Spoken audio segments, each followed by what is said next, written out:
Well, good luck. Oh, and don't get chlamydia. I've heard rumors. Ew, yuck. Coyotes was directed and edited by Colin Minahan, who did Grave Encounters and other projects, and was written by three people. There were three writers. Three people were needed to write Coyotes. I want you to fucking remember that as I talk about Coyotes. This got a super limited theatrical release to the point that I think it was playing at three theaters in my area. There was one that was about, 30 miles away. There was one that was 55 miles away. And I think the total number of showings throughout the entire week might have equaled 15, maybe 20, if that. Now it's on Amazon for a few bucks. So yeah, let's talk about the writers of Coyotes. By the way, Coyotes involves coyotes attacking all of two houses and one guy on the street in the Hollywood Hills. It's apparently a comedy horror. I'd like to know where the fuck either of those things were. It was horrifying that it got made. Yeah, I'm not mixing words about how I felt about Coyotes. And I thought that the trailer looked dumb as hell, but okay, you see the cast, you might think that there's a little bit of something to sink your teeth into. No. Fucking no. Very poor CGI. Some of the worst CGI I've seen, it had to have been AI, and faulty AI, that even Skynet would say, we don't want this. Do. So anyway, three people were involved in the writing process. Nick Simon, who did the 2017 Truth or Dare. That's right. Before the Blumhouse movie, there was another one.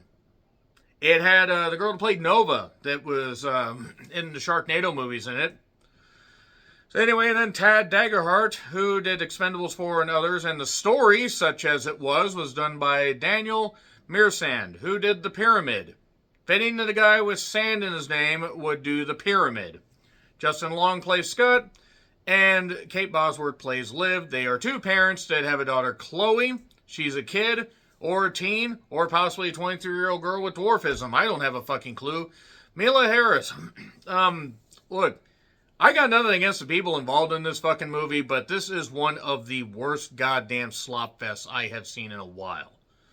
This is the kind of putrid bullshit that somehow gets a theatrical release, but then you see great shit that is shoved out on streaming that has way more effort put into it, that looks way better, that utilizes its concept, its limited budget, its limited resources, whatever, better than something like this. I don't think this film's mean-spirited. I just think that it lacks any reason to fucking exist. We do have Brittany Allen, who plays Julie. She's a call girl, a lady of the evening.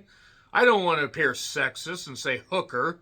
But anyway, she was in The Prodigy.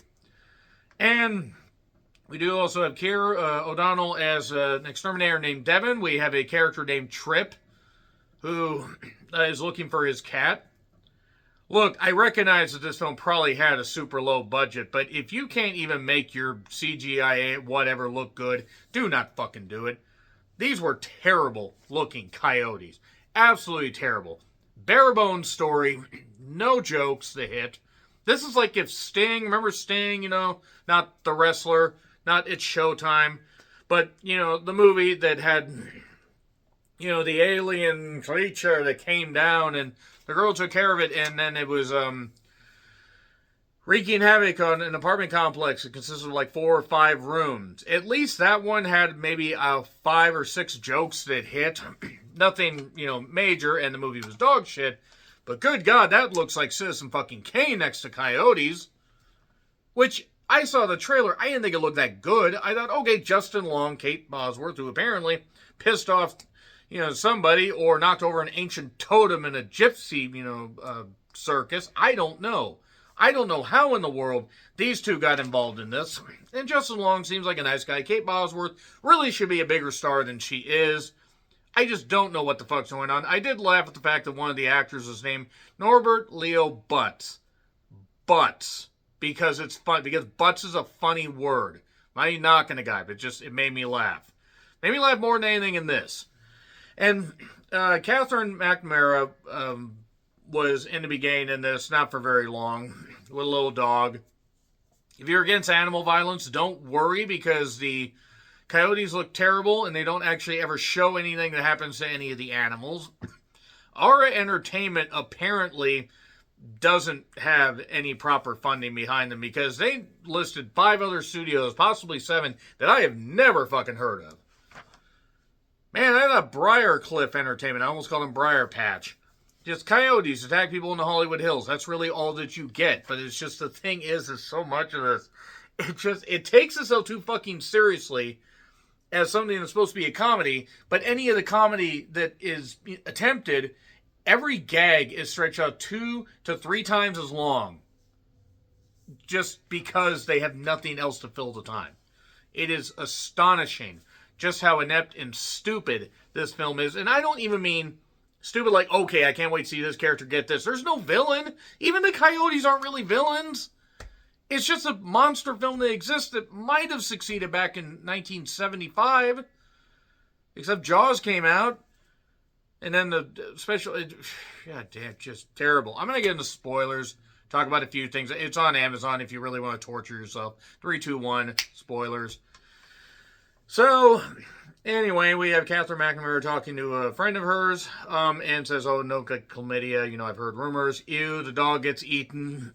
And then she gets run over by an SUV. That's actually about the only gag that works. Yas, gag me, I believe is how they say. I don't think they say that.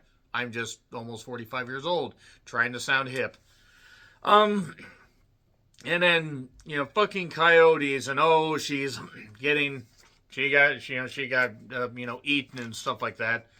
And we see in news reports stuff of wildfires and everything pushing the coyotes out of their natural habitat and into the cities. And okay, there's something to be said there. Climate change, all that bullshit, whatever, making fun of that stuff. No, I will say that this at least is better than Run, but that's not saying much. This at least has a couple named actors in it.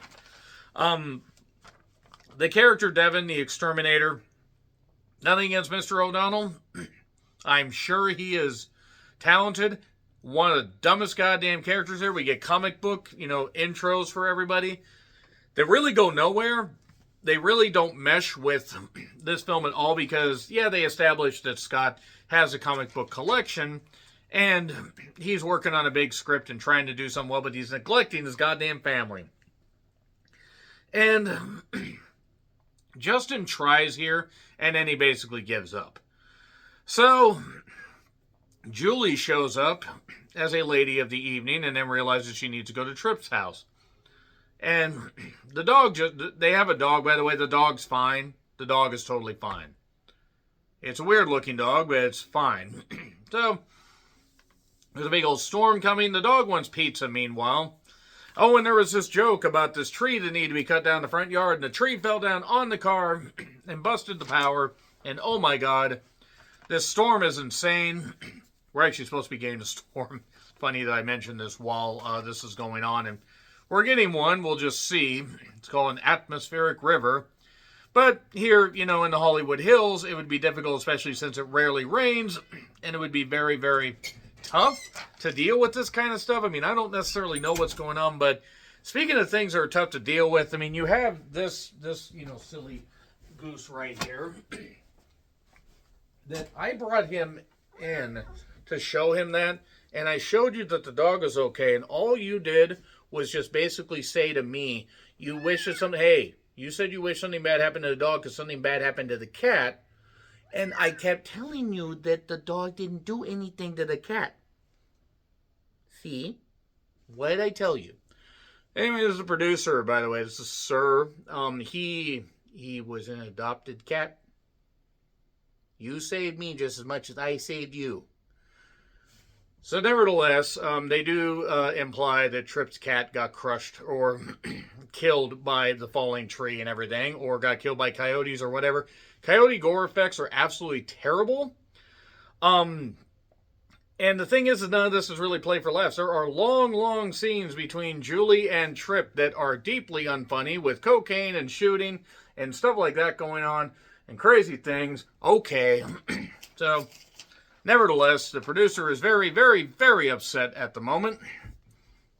But what the producer is doing is a lot more interesting than this. So let's get back to this film.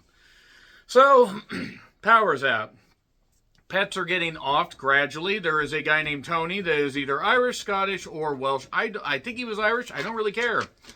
He had a wife, Sheila, Norma Navia, who, good God, with respect. So, Tony ends up getting killed in a silly way. And for some reason, Justin Long's character felt like insulting the Irish. And saying shoo to get the dogs away really isn't necessarily working. Oh, yes, and then Sheila ends up trying to set fire to one of them with an aerosol can, but then blows herself up, or sets herself on fire by getting it in the barbecue pit. All this stuff sounds like it should be funnier than it actually is, and unfortunately not a lot of this is funny. So, during the super long stuff with Julie and Scott, or not Julie and Scott, Julie and Trip, at one point the wolves can open doors, I guess, but here's the thing, again, none of this stuff is actually funny. None of it is funny. And then Chloe basically implies that, oh, she fed, one dog, she fed one, and then the next day two showed up, and she fed them and everything, and she thought that, it wouldn't stop, this wouldn't stop. So she felt guilty, like she led the coyotes there. It also turns out there are two baby coyotes, in a crawl space area, seemingly being kept safe, or they got lost, or, really, realistically, the movie explains it. I just don't bother, I'm just not going to bother really caring to go into any minutia, because the movie sure really doesn't bother to do anything except exist as streaming slop that you might want to deal with. So, yeah, Chloe blames herself. The dog, I believe Charlie, is okay. Trip got basically killed, and they almost ate his lungs. He's like stripped out at one point, and it's obvious that it's just a corpse thing, and his head is laying there, and his body's under the table. I mean, I'm not saying that they would have actually eaten the guy, but it's like not the best effects, but whatever. And Liv basically decides to save her husband after he tries to get Julie and him back to the house. He gets bit, and Liv uses an extinguisher. Get the fuck away from my husband. There are moments where this film tries to have life. I don't know if it's just too busy, or just had a lack of funding, or what the fuck's going on.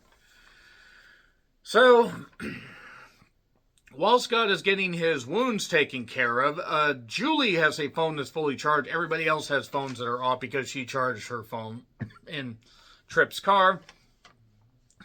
And the idea is, Scott's been too focused on work, so he's pissed off his family, and oh no, all this crazy shit's been happening. And that's why his family's very upset with him. And all this, crazy stuff, just this crazy family drama in the middle of these coyote attacks make absolutely no goddamn sense. So, basically the idea is there was something that that they came up with, and he's going to build it. He's going to build basically this wall of gates where some of them are metal, some of them are plastic. And he finds the two baby coyotes and gets them. And by the way, Devin also has shown back up and gotten attacked. If I'm not explaining this in a great timeline and everything, don't worry. The movie is so all over the place and desperately stretching for time that you won't really fucking care what happens. Devin gets bitten and dragged away. So, basically the idea is Scott's going to make a trade. Trades the babies for his family. I guess the mother shows up, or the father, or possibly the silly, wolf uncle. Or coyote uncle. Coyote uncle would have been the different version of Coyote Ugly. I'm not going to tell you what kind of uncle. But anyway, so he gives the wolf, or the coyote pups there. That happens, and then suddenly Julie gets attacked. And then he has the shock stick from Devin and shocks him and says, "No, we had a deal." And then they get in Devin's van and drive away. And then Devin's going to kill one of the pups. And then one of the wolves, or the coyotes, sorry, I keep calling them wolves, comes at him. And they do a comic book-like ending thing. Was there a different movie that was hidden under all this? And it was just so sloppily edited? Because Colin did the editing. And if he had Final Cut and everything, it's like, dear God, I thought the Mastermind was a bit too long. This was 90 minutes and probably should have just been a fucking short movie, just in a VHS. Something. VHS anthology, that is. This is abysmal. Coyotes is terrible. It's not funny. It's not even the kind of stupid, entertaining horror. And I went in basically with no fucking expectations. And I just ended up hating this thing. So yeah, Coyotes gets an F. It is really fucking bad. It is really, really bad. So agree, disagree, what I said, like, share, subscribe, Twitter, Letterboxd, Blue Sky handles in the description. I'm John Ritland, and until we see the Coyotes up in the hills again, happy trails to you.